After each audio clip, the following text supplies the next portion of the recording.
Welcome to Omhint. My name is Pandit Jagannath Cassidy. And my name is Vino Nityananda. So, I have a question for you. Yes. So many people have their different ideas about what success is. There's so many different kinds of notions about success, and people are talking about success. And I was wondering if you could shed some light about what you feel success, the best ideas about success, or what you feel about success. Yes, I'm very happy to speak about that. So, generally the understanding is that we are living persons, right? Mm-hmm. So we're a living entity. We're a person who is alive. So what is it that gives us the life? It's the soul, right? Right. Because when the soul leaves the body, we say so-and-so departed. Right. Like that. So the soul, in essence, is the one who is really feeling the happiness, mm-hmm. or whatever it is that's happening. It's the feelings of the soul that are most important, because that's what gives us life. But actually, we're also constituted of other things. I mean, there's the soul, but then there's also the senses, and the senses have their own feelings. Right. And then there's the mind, and then there's the intelligence, and then the false ego, like that. So all these other personalities, who are part of our personality, by the way, because in a sense they're connecting with us. Right. They're temporarily with us in the sense that until the soul is in this body, then it has a particular set of senses to work with. It has a mind to work with, intelligence, false ego, like that. Of course, consciousness itself, which is the energy of the soul. And then the real ego, which is our real identity.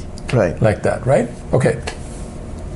So when we're talking about success, the first question we have to ask is, whose success are we talking about? Are we talking about the success of the senses, or the success of the mind, or the success of me? Because the me is the soul. The soul is who I am, mm-hmm. right?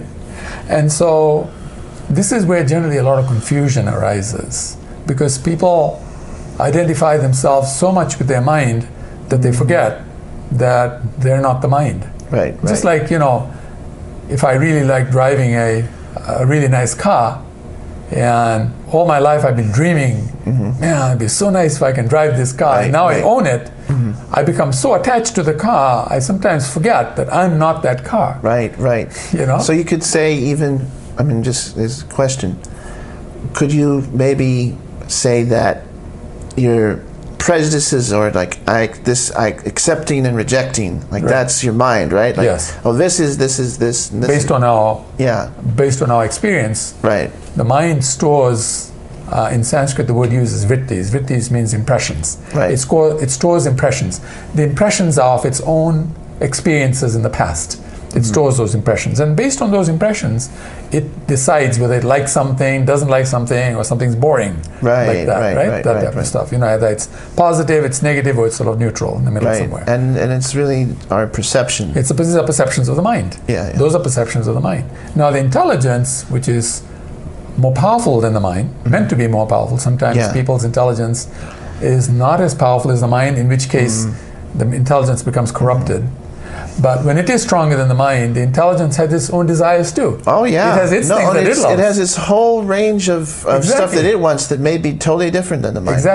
It's from my experience, the intelligence likes problems to solve. There you go. You know what I mean? There you go. And if it doesn't have, if you're not trying to solve, if you're not using it, it makes problems. For you. That happens. So the best way I can do this is to liken this to something in our lives, so it makes it very clear. So imagine I have my smartphone, right? Mm-hmm. And then I have a car. And then I have a house. Okay.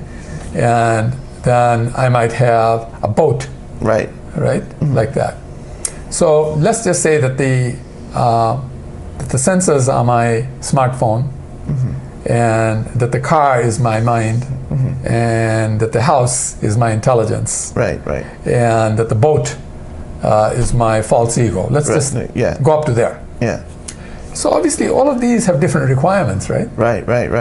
What constitutes success for the smartphone is not necessarily the same for the car or the house, mm-hmm. or the boat. Yeah. You get the idea? Yeah. So from that point, this is where a lot of confusion arises. People have no idea that this is what's happening. Right. No one ever showed them that, because our education system generally doesn't cover these type of topics. No. The education system shows you how you can make some money and become rich, or something like that. Well, right? it doesn't even teach people that, really. Basically, Maybe not that either. Well, Anyway. basically what it teaches people is to be a good factory worker. Maybe. You know what I mean? All right. So, so the point is that the education system is sadly lacking. And why it is where it's most lacking is it doesn't explain the person. Who are we? Who am I? And how? And people say, but I know who I am. My name is so and so, and I'm I'm from India, or this, that, and the other, whichever country they're from. But actually, they're just identifying their body. Right. That's where the body is. I mean, the mind is not an American mind or an Indian mind, right? It's a mind. Yeah. You know what I mean? Right. The intelligence, you don't say it's American intelligence. Right. And then there's Indian intelligence. It's intelligence. Yeah. Yeah, it's true. Americans may have a different type of intelligence in the sense that because of the country and everything else, some people think a little differently, this, that, and the other. But the point is intelligence is still intelligence. Yeah. So, and even in the body, there's similarity like that too. I mean, you don't see that, people born in America have more than 2 hands or something. No. And then other places. It's all humans everywhere. They all have 2 hands, you know what I mean? So there's a lot of similarities even there. But at least in the bodily level, you can say, well, I'm white, or I'm black, or I'm yellow, or I'm green, or I'm orange, or whatever color we might be, right? Yeah. So, so that's the first thing. This is where the confusion arises. And then it gets even worse than that. Right. The funny thing is it gets even worse than that. How it gets worse is, for each person, they have consciousness, right? Right. So the question is, where is their consciousness? Because based on where their consciousness is, their success and happiness will be related to that level of consciousness. And there are at least 11 major levels of consciousness. Not at least, there are 11 major levels of consciousness. Okay? And then each level has its own sub-levels and things like that. So really, for each person, the fact remains that every person is a unique individual. Just as a fun fact, right? I mean, how many blades of grass out there on this planet? How many blades? Probably like 1 trillion. Yeah, I mean, way beyond trillion, right? Yeah. It would be many gazillions, you might say, blades of grass. Yeah. Did you know that no 2 blades of grass are exactly the same? Well, and that's just grass. Yeah, or leaves on trees. Leaves on trees. And how many billions and trillions and quadrillions and gazillions of, like we say, right? Pentillions or whatever. How many of these are there? And they're all individual. And these are, in a sense, things, in the sense, compared to a person. A person is way more advanced, way more highly conscious like that. So each of us is a unique person. And each of us, therefore, has a unique definition of success that's relating to me. Right. That's what we should find out. Right. What is success for each person? Okay, so here's the $1 million question. Right. Some people, they hear that, oh, I have a soul, which is in my body. Right. And they say, well, then, if the soul is higher than the body, I should just neglect my body. Right. And I should neglect the senses, I should neglect everything else, and just only focus on the soul. Right. So could you give a little clarification? Is that smart, or is that... No, that doesn't make sense at all. The reason it doesn't make sense is that we're all working together. So it's a little like, like say, for example, the 2 of us in a business, and we're partnering in a business. If I say, I'm going to ignore you, I'm just going to take care of myself, how well will that business run? It won't do very well at all. It's going to, it's going to go kaput, right? It's going to go bankrupt. And so it will be in bankruptcy very, very soon. So in the same way, in our lives, our body, our mind, our intelligence, our false ego, our consciousness, our real ego, all of these, there is a way to integrate these so that they all work for the benefit of everyone. It works good for everybody. Good for the body, because the body is also necessary for me to do things, right? I'm the soul, but I do feel hungry, right? I want to eat. So if I get rid of my body, who's going to be doing the eating now? This is what happens to ghosts. You see what I'm saying? Yeah. How people become ghosts. When they become ghosts, they don't have a body to eat the food, but they still want to eat. They still want to eat. And so what do? They possess other people so they can eat through other people. Yeah. You see what I'm saying? Yeah. So that way they feel some satisfaction. Yeah. Not that they really feel satisfaction, which is why they're trying. Yeah, it's difficult to find a happy ghost. But you know, but there are happy ghosts also. It's amazing. I mean, you know, that's another topic. It's a way beautiful topic to talk about. But anyway, so the idea is that because there are these different levels of consciousness, what happens in this world is we have an education system that's telling you, okay, these are the ways you can become successful. You know, become a doctor, become an attorney, become a scientist, become a businessman, become a employee, become a whatever they tell you. But those are very limited channels. How many channels are there? There may be, say, 10,000 channels, but there are more than 7 billion people. Right. You see what I'm saying? Even in those 10,000 channels, if you are in the wrong channel, it's not going to work for you.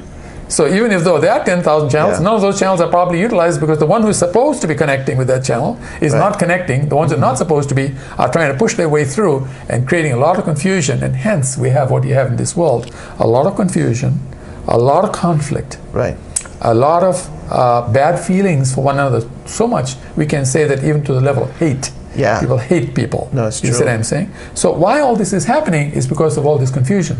Right. So the idea is that if we learn how to do things properly, and this is why we set up Omhint. This is one of the reasons we set up Omhint. Right, exactly. So that we can actually give this information out to people, and people can become truly happy in their lives. They become truly successful, because success includes 3 things, because it's the nature of the soul. The soul has 3 things at its nature.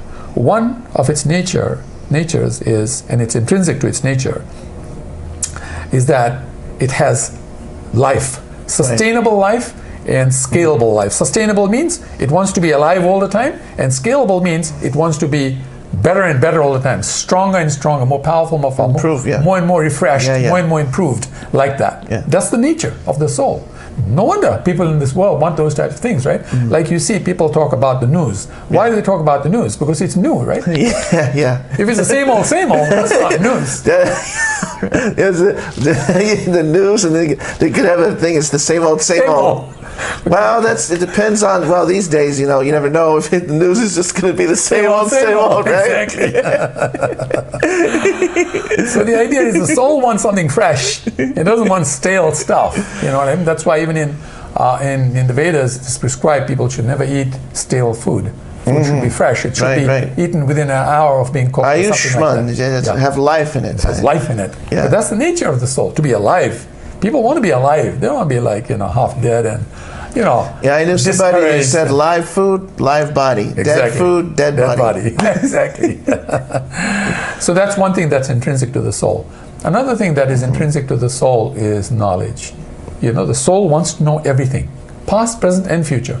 It's not even interested just to know what's happening now and what might happen. It wants to know past, present, and future, and everything it wants to know, right? It's true. It's nature of the soul to be self-cognizant and to be cognizant of everything around it as well. It's just the nature of the soul. And again, that's again one more reason why people look at the television for news and newspaper, because they want to find out more information. They'll get more information. If 2 people are talking, they're wondering, are they talking about me? The soul is so hungry for knowing things. Yes, it's always hungry for knowledge.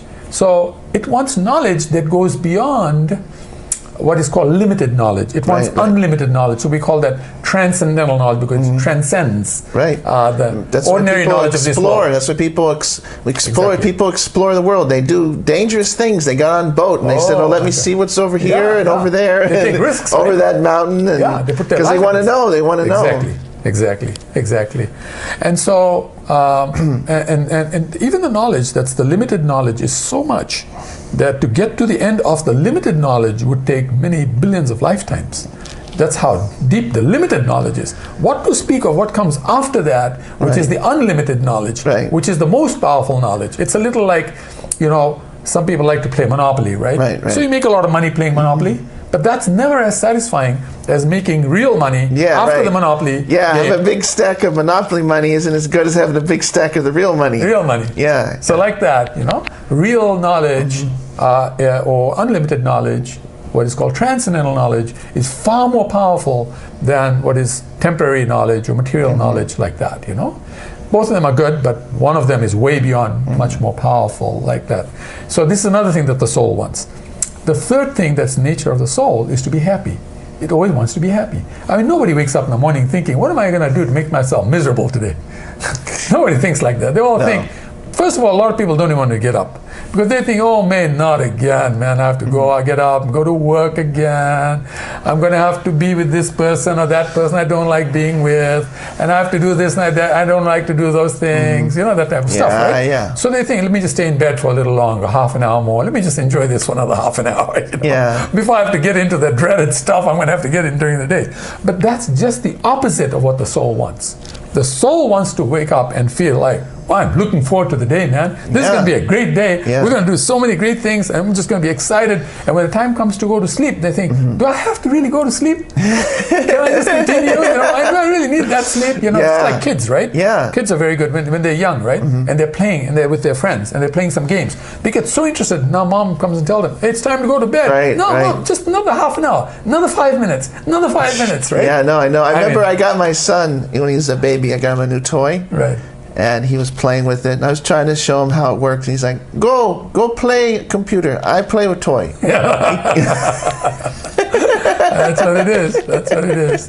So the nature of the soul, these three things are intrinsic to the soul: to be alive, to have full knowledge, and to actually always be blissful. This is the nature of the soul. So then the success is going to be related to the nature of the soul, because that's who I am. You see what I'm saying? I'm the soul. So obviously success is going to be related to that. If it is not related to that, it's not really success. We're talking about something else, and we are labeling it as success. But labeling doesn't change something's real identity. You know, I can label myself as the President of the United States of America. Right, doesn't make me the President of the United States of America. But somebody reading that label may say, hey, I saw the President of the United States of America, man. He was on this video, and it had President of the United States of America written on it. There's a joke like that, actually, where the president's going, the ex-president is going to see the different people in the insane asylum for charity. Right. He says, I'm President Bill Clinton or whatever. Right. You know, you could use whatever president you wanted to. Right. And he's going around, and finally he comes to the one person, and the guy grabs him. And everyone's scared. He says, you know, I used to tell people that, and they threw me in here. I'd be careful. That's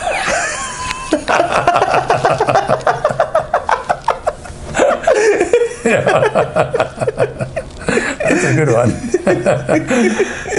So you know, the idea is that reality is reality. We can fake it, we can imagine it, and like there's a lot of scientists out there who say that reality is really imagined. It's not real. It's just imagined. Well, okay, it is imagined, yes. When you look at the material part of it, it is all imagined. Because, you know, you can tinker around with it.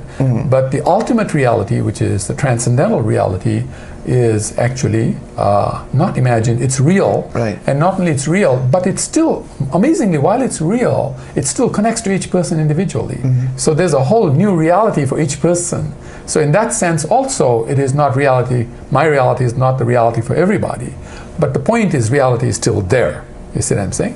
And so the idea is that in our understanding of success, when we don't understand the intricacies of these points, it becomes very hard to really know whether you're really being successful or not, unless a person who knows can tell you. Right. But there's another flip side to this. It's an amazing flip side to it. The amazing flip side to it, if you're simple-hearted, just stay simple-hearted, not get too much into analysis to paralysis and all the other stuff, you know, too much analysis like type stuff, then you can be happy, because nature, who is the mother, can make the arrangements that you will be happy if you just stay a little simple-hearted. The difficulty in this world is hardly anybody is simple-hearted. Everybody is very complex in their thinking, their actions, their desires. Well, the thing is that, this is my experience, you can correct me if I'm wrong, but the intelligence is kind of like the self-defense mechanism for the human, right? And so, you know, the mind can get absorbed into something, and it can be so attached that people do stupid things. Right. The ego can become flustered, and it can make you want to fight somebody because, you know what I mean? Right. But the intelligence, it's like, there's danger there. Yes. There's danger. It can tell you. It can guide you. Yeah, it can tell you there's danger there. Yeah. But what happens oftentimes is people have been put in intense situations, so the intelligence is like overstimulated. Right. Because it's so dangerous. They think it's too dangerous. Right. It's like they're getting constantly bombarded by narratives of fear Right. and panic, Right. and this is your enemy, and Right. this is people's out to get you, and this and that, and so the intelligence becomes hyperactive, Right. and they're always worried that something's out to get them. Right, that's true. And also, a lot of times what happens is the intelligence itself has not become fully purified. Right. So it's not working at full capacity. It's working at a very meager capacity, and it's trying to handle a situation that is of a greater capacity. So the idea is that if we can purify our intelligence, then once the intelligence becomes purified, because it then becomes like transcendental intelligence, Right. then that intelligence is very powerful. It'll never get flustered. It'll never get overwhelmed. Right, Like all right, these types right. of things won't go wrong with it. But until the intelligence is associating with material things like the mind, the senses, and like that, in the material world, and with material desires, etc., then the intelligence becomes corrupted. It's contaminated intelligence. Let's put it this way. It's just like water. If you drink clean water, it can be very valuable. Right. It's obviously necessary. But if you drink contaminated water, the contamination can harm you. Right, And the right, body right. will try to separate the water from the contamination. Right. But the contamination has already gone inside, so it'll cause problems. And so these types of things are very important for us to work on. And I'm glad we started Omhint so that we can talk about these things and help people in very simple ways. Give Yeah. simple strategies so that they can rise above the confusion of this world, the conflicts, etc., and truly become people who are enlivened, who have good understanding of life, and also become truly blissful, particularly in the service, because the nature of the soul is to serve. And so the higher the service, the greater the bliss. And the highest service is the service of the Lord, because the Lord is at the highest position. And by serving the Lord, what happens is the benefit is the Lord takes care of everybody. So it's a little like, you have a tree. If you water the root of the tree, then the whole tree gets the benefit. Right. Whereas if you go to every leaf and start watering every leaf individually, first of all, you want to get to every leaf, and secondly, you're really not going to benefit the tree properly. Right. So in the same way, the idea is that service should also be understood how that service can be done. But anyway, whatever service we do, it'll help us. And then as our consciousness rises to the highest level of consciousness, then you are able to see everything very clearly. And then our lives become truly very, very exciting lives. You look forward to the day so that you can do something of real value for others, especially. Because initially it's all about me. Right. Then it's about us. Then it's about them. And so, this is how it progresses. So it's all me, me, me, me, me. That's the basic stage of human life. Then it's us, because I'm included. Then that's better. But when it's them, because there's no me in the them, right? Right. Now you're getting the highest productivity. And so how to do things like that, it's not that you just give up your own desires, like you said. You don't just give up your body and your mind and think, I don't care about that, I'm just going to care about the soul. Right. No, work it so that it's integrated and everything works properly. But at some point, you want to get to pure soul consciousness. You want to get to the pure, God consciousness, or what we call pure Krishna consciousness. Yeah. Like that. You want to get to that stage. Right. But thank you very much. It's a wonderful Yeah, question. well, thank you. You're welcome.